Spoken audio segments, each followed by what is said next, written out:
on earth, God the Spirit wherever the Spirit was. Then God the Son dies for 3 days. During those 3 days, how many gods were there? That would be Jesus, peace be upon him, the Son. So so when Jesus died for 3 days, the third Godhead according to them, how many gods were there? So now you either have to say 2, because 3 minus 1 is 2, or you have to still insist on 1, which means 1 plus 1 plus 1 is 1, and 1 plus 1 is still 1. Yeah. Or you have to say 2. So this becomes a problem. So we asked them this question, and it was difficult for them to answer, because they never considered that. What does that mean? And then some started to say, well, he went up somewhere else, but then the gospel said that he had died for 3 days, that he will be resurrected on the 3rd day, and so on and so forth. So it caused a problem, and it got people to think outside of the box. How could this be that 1 plus 1 plus 1 is 1, and 1 plus 1 is still 1? And as one person tried to be a little crafty, he said, well, 1 times 1 times 1 equals 1. What do you say to this? Well, what we say to it is that when you're adding 3 different things, you don't multiply by 1. If I give you, 3 $100 bills, you're not going to say 1 times 1 times 1. That's $100 on the table.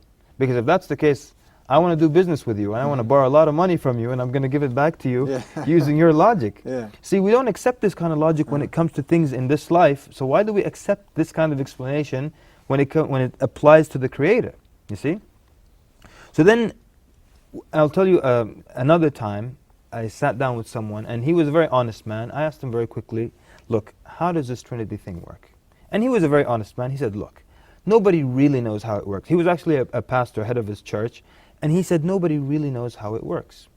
So then the next question was, why would Allah reveal something that you can't understand and link it to your salvation? Say that again. Why would God, the Creator of the heavens and the earth, reveal something to you that you can't understand, which is Trinity, yeah, and link Trinity to your salvation? Let's hold it right there. Okay. We're going to take a break, and then you're going to tell us the rest of the story. We'll be right back. You have to pray as if everything depends on Allah, and it does. But you must work as if everything depends on you, and it doesn't. That's my point. You see what I'm saying, man? And I don't like that. I don't like us sitting here. What are you waiting for? What are we waiting for right now? What are we waiting for all these people to come to Islam? What are we waiting for? What are we waiting for right now? When they're going to come? They're going to come. Allah going to bring these people. Allah subhanahu wa ta'ala put in our hand the ability to do it. Now do your job.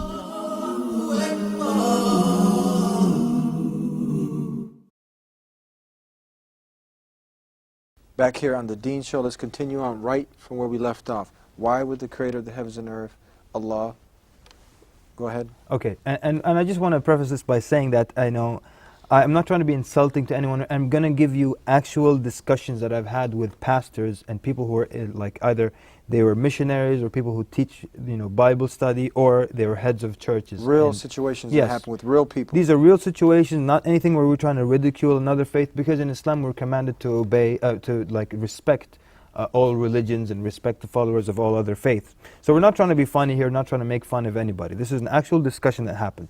I asked the man, he's the head of his church, okay, how does the Trinity thing work? He said, no one really knows how it works. So but yet, believing in Trinity is linked to your salvation. So I asked him, why would God reveal something that you can't understand and then link it to your salvation? That's like me telling you, hey Eddie, you know what, I've got some funding for you so you can do your show and everything. It's $20,000, but you need to levitate in the air for half an hour. Doesn't make sense. You can't do it. Yeah. So why would I give you the reward, or link your reward to something you can't do? Why would God link your salvation to a concept that nobody understands? Nobody understands it. I mean, this is a pastor telling me no one understands it, really. No one can truly explain it.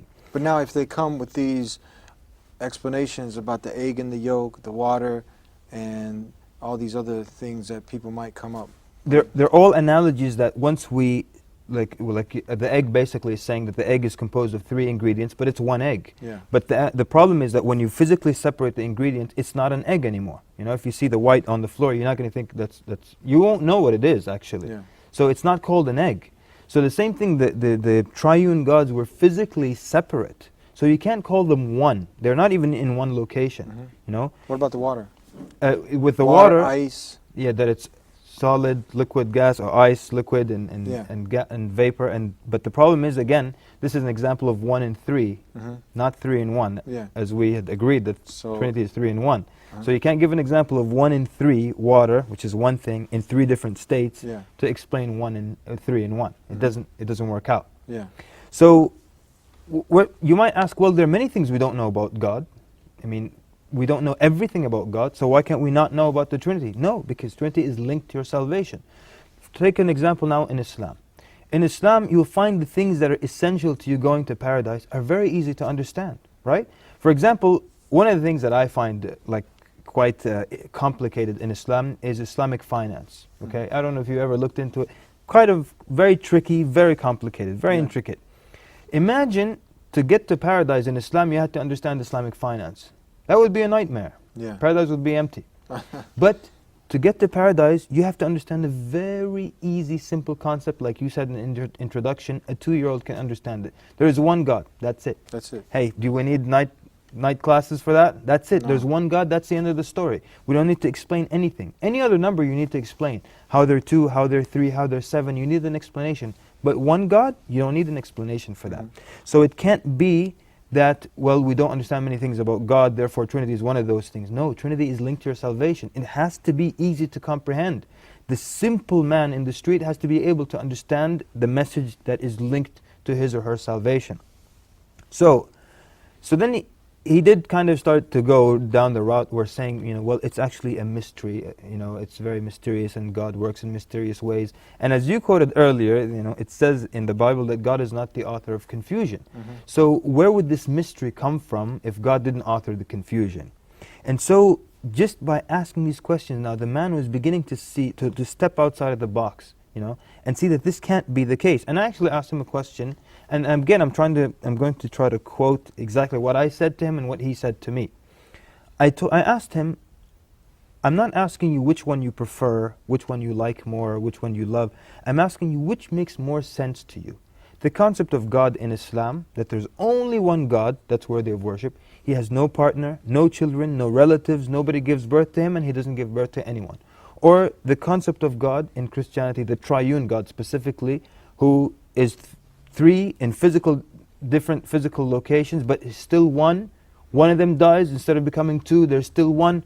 Which is easier to comprehend? And I quote the man, the pastor, the leader of his church. He said, the one that is more intellectually satisfying is the Islamic version. Now, did he continue on that path of worshiping God as 3 parts but one in the Trinity, or did he come around to accepting? No, he continued. He's the Why, leader. why do people just continue to do that? Is it just more based off emotion and just habit now? It's a lot of things. Like sometimes, and I've actually met people who said, yeah, I like what you're saying, and it makes more sense to me, and I'm more comfortable with it.